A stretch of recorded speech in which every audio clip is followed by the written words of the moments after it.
আমি বিএনপি, জামাত, গণ অধিকার, এনসিপি সকল রাজনৈতিক দলকে আহ্বান জানাবো, আওয়ামী লীগের সাধারণ নেতা কর্মী যারা রাজনীতি করতে চায় তাদেরকে আমরা সব দলে জায়গা করে দেব। কিন্তু আওয়ামী লীগের ভাই বোনদের উদ্দেশ্যে একটা কথা বলতে চাই, ওই বিদেশে আরামায়েশে হাজার কোটি টাকা নিয়ে পলাতক থেকে যারা আপনাদেরকে এখানে ককটেল মারার স্পন্সর করছে, যারা রেল লাইনে নাশকতা করার স্পন্সর করছে, তাদের কথায় রাস্তায় নেমে নিজেদের জীবনে অন্ধকার ডেকে আনবেন না। ৭৫-এর পরে যেমন আওয়ামী লীগ ২১ বছর পরে ক্ষমতার মুখ দেখেছিল, এই ২৪-এর গণ অভ্যুত্থানের পরে ২১ নয় ৪১ বছরেও রাজনীতিতে আর দাঁড়াতে পারবে না। কাজেই আওয়ামী লীগের মরা গাঙ্গে নৌকা বাবার চেষ্টা করে লাভ নাই।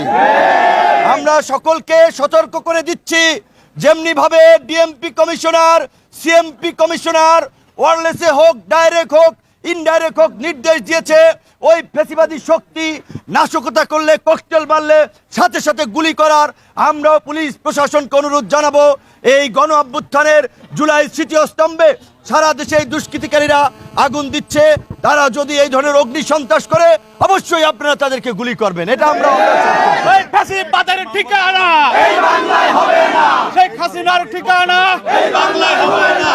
যারা যাত্রী বোঝাই বাসে ককটেল মেরে, পেট্রোল বোমা মেরে মানুষ মারতে চাবে, সেই মানুষের বাঁচার অধিকার আছে, আত্মরক্ষার অধিকার আমাদের সাংবিধানিক অধিকার।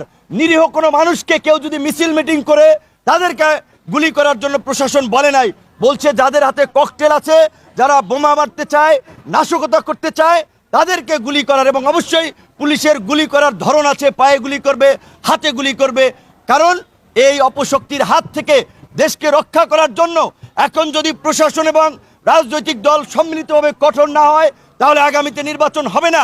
আর এই নির্বাচন না হলে দেশে আরেকটি 1-11 তৈরি হবে। আরেকটি 1-11 হলে এই গণ অভ্যুত্থানের শক্তিসহ পুরো দেশবাসীর উপরে একটা নতুন বিপর্যয় নেমে আসবে। তাই আমরা ভবিষ্যতে কোনো 1-11 হতে দেব না, ওই অপশক্তিকেও মাথাছাড়া দিতে দিব না।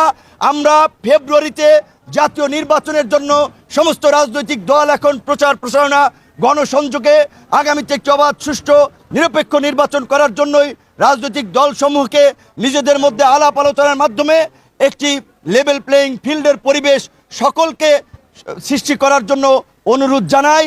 এবং অপশক্তির সাথে কোনো আপোষ নয়, এই পরিষ্কার বাক্য আগামী নির্বাচনের আগে আমরা সকল রাজনৈতিক দলের কাছ থেকে